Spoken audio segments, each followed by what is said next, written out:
Эй, привет всем ценителям хороших олдовых игр, особенно периода полураспада, то есть Half-Life, а также всем тем, кто любит повтыкать скоростные прохождения. Готов поспорить, что ваша первая реакция после увиденных распрыжек и трюков в спидранах была примерно такая. Ля, как он это делает? Какого черта тут происходит?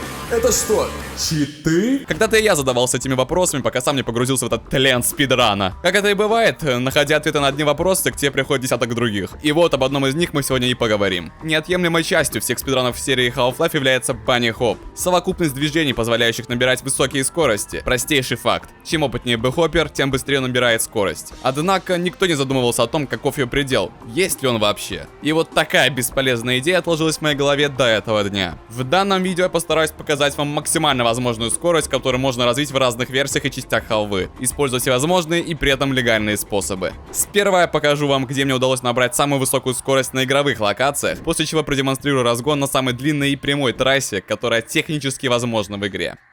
Начнем с первой части. Сперва с самой свежей версии, которая есть в Steam. И недолго выполняя свои кульбиты, натыкаемся на досадную новость. Снизу вы можете видеть два индикатора скорости. Valve без дела не сидели и еще очень давно, скорее всего до вашего рождения, поставили ограничитель скорости. Получается, что как только вы набираете 544 юнита в секунду, она сбрасывается до 300 с чем-то там. От этого даже буст с бочкой не спасает. Короче, одним словом, разочарование. Отбросим стимовскую версию в дальний ящик. Накатим эмулятор Вона, где нет пресловутого бэхоп капа. И знаете, сразу такое приятное ощущение, когда ты можешь нарезать круги, тебя никто не останавливает. Недолго думая, я определил место, где смогу набрать наибольшую скорость, а именно начало главы Blast Pit, где мы впервые встречаем вагонетку и благополучно игнорим ее. Окей, поехали. Флексим в воздухе, разгоняемся путем буста от гранаты.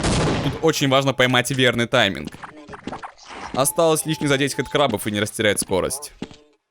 В итоге, далеко не с первой попытки мы получаем пиковое значение в 1514 юнитов. Однако есть полно других способов, кроме бэхопа. Например, Object Boosting, когда с помощью физичного предмета мы ускоряемся вместе с ним. В результате теперь наше максимальное количество юнитов находится в пределах 2000. Еще можно забуститься с помощью течения в воде, если со скоростью света прожимать приседания. И это самый эффектный способ, найденный мною, позволяющий набрать спидухи в районе от 2100 до 2200 на долю секунды.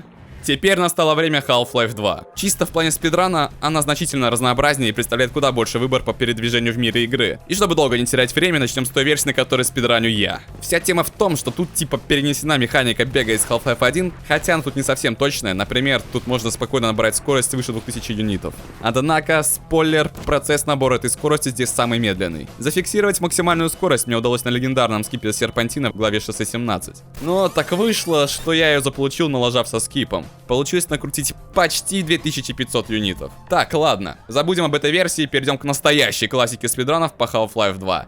И это все та же стимовская версия, только на этот раз чистая. В чем ее фишка? В пару слов. Изначально у релизной версии на старом движке был распрыг, где незамысловатыми прыжками вперед можно было бы набрать нехилую скорость. Потом, спустя пару лет, Valve немного тронулись башкой и решили пофиксить эту фичу одним из самых костыльных способов, которые только можно придумать. В общем, прыгая вперед, вас толкает назад, но прыгая назад, вас тоже толкает еще раз назад. Из-за чего получилось то, что мы зовем АПХ. Весьма сложный в обучении, совсем нелегкий в контроле, но это невероятно крутой глич, позволяющий набирать 1000 юнитов скорости за пару прыжков.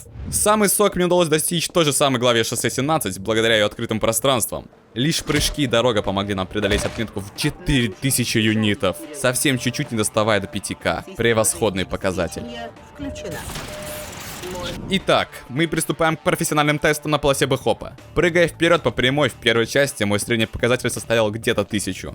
Весьма не очень, но это без использования дополнительных ускоряющих средств. А теперь все то же самое, только воспользуемся этой квадратной прямоугольной коробкой. И вот тут интересный момент. Несмотря на то, что мы можем превысить значение в 2000 юнитов, при малейшем касании мышки она сбрасывается обратно. Вся суть в довольно сложной механике распрыжки первой Half-Life, когда наращивая скорость, ее с каждым стрейфом сложнее удержать, и верхушка для нас будет именно 2К. Но и то, набрать такую скорость самому практически невозможно.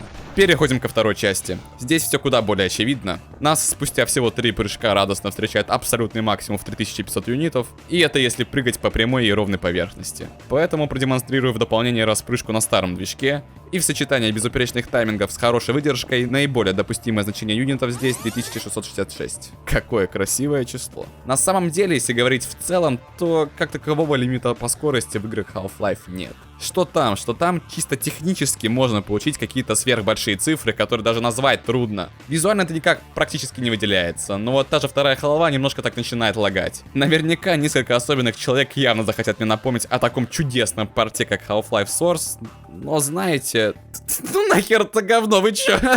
Ладно. Я на самом деле не знаю, в чем смысл этого видео, но думаю, вам понравилось. Наверное. Если да, поставьте лайк и подпишитесь на канал. Спасибо и пока.